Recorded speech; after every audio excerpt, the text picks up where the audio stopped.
65세를 기점으로 정부에서 지원되는 복지 얼마나 받고 계신가요?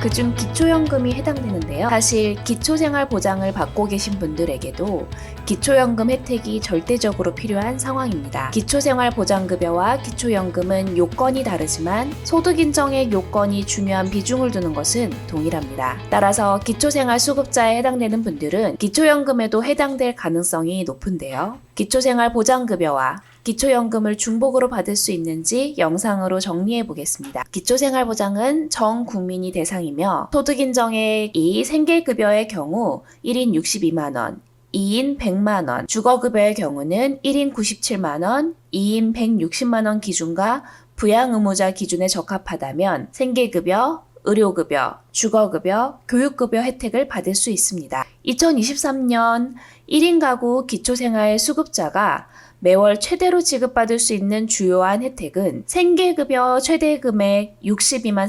3,368원과 1인 가구 주거급여 최대 금액 33만 원을 합산하면 1인 수령액은 95만 3,368원인데요.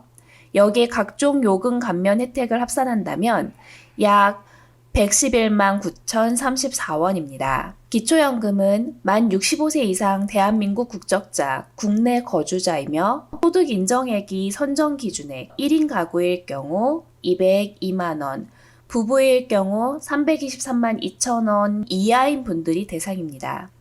최고 연금액은 단독 가구 32만 3,180원, 부부 가구 51만 7,080원이며 기초연금으로 계산된 금액이 아무리 낮은 금액으로 산출되더라도 최소한의 기초연금액 10%를 지급하는 최저연금액은 32,318원입니다. 기초생활수급자는 나이 제한이 없습니다. 그러나 기초연금은 만 65세 이상이어야 합니다. 소득 인정액을 계산할 때 기초생활수급자는 가구 단위로 하지만 기초연금은 부부 단위로 합니다. 또한 기초생활수급자는 부양의무자 요건이 급여마다 다르나 기초연금은 부양의무자 요건을 따로 검토하지 않습니다. 기초생활수급자는 외국인 특례가 존재하고 기초연금은 외국인은 일정 조건의 혼인한 배우자만 받을 수 있습니다. 재외국민의 경우 기초생활보장급여와 기초연금 모두 해당 사항이 없습니다.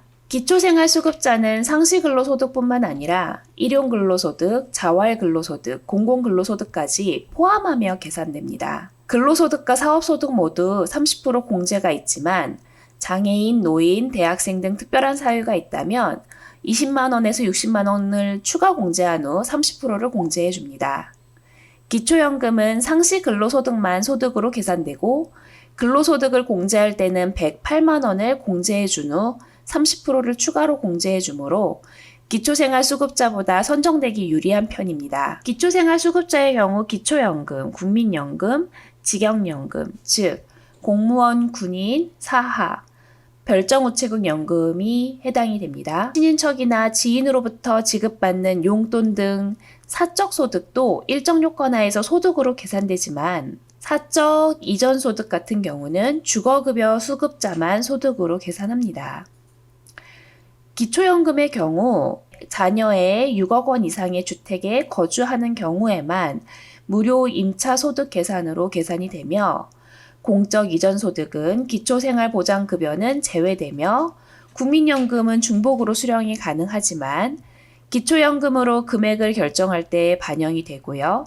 또 직영연금은 예외가 있긴 하지만 원칙적으로는 중복 수령이 불가능합니다. 기초생활수급자의 경우 기본재산액 공제를 할 때 일반 재산뿐만 아니라 금융재산에서도 기본재산액 공제를 할 수 있습니다. 기초연금은 일반 재산에서만 기본재산액 공제가 가능하고요. 그 대신 기초생활수급자는 금융재산에서 500만 원을 공제해주고 기초연금에서는 금융재산에서 2천만 원을 공제해줍니다. 기초생활수급자의 경우 공제되는 특별시, 광역시의 구, 또 특례시, 특례시에서는 경기도 고양시, 수원시, 용인시, 경남 창원시의 공제액은 1억 3,500만 원입니다. 중소도시의 공제액은 8,500만 원입니다. 농어촌의 공제액은 7,250만 원입니다. 기초생활수급자의 경우 회원권은 일반 재산으로 취급하지만 기초연금은 회원권을 고급재산으로 취급하며 또 기본재산의 공제도 없고 소득 환산율도 곱하지 않습니다. 기초생활보장제도에서 선정 기준이 기초연금보다 훨씬 높은 편입니다. 그렇기 때문에 기초연금을 65세가 되셔서 기초연금을 신청하시려고 고민하시다가도 많은 분들이 그 부분에 대해서 기초생활 수급 혜택을 받지 못하는 상황을 염려하여 포기하시는 경우가 많이 있습니다. 하지만 재산 상황과 재산의 변동 사항이 개개인별로 어떤 차이가 있을지 모르기 때문에 기초연금과 기초생활보장제도에 대해서 정확히 알고 또 그 부분에 대해 선택을 하셔서 훨씬 유익되는 부분을 선택하시길 바랍니다. 오늘 영상도 도움이 되셨길 바랍니다. 감사합니다.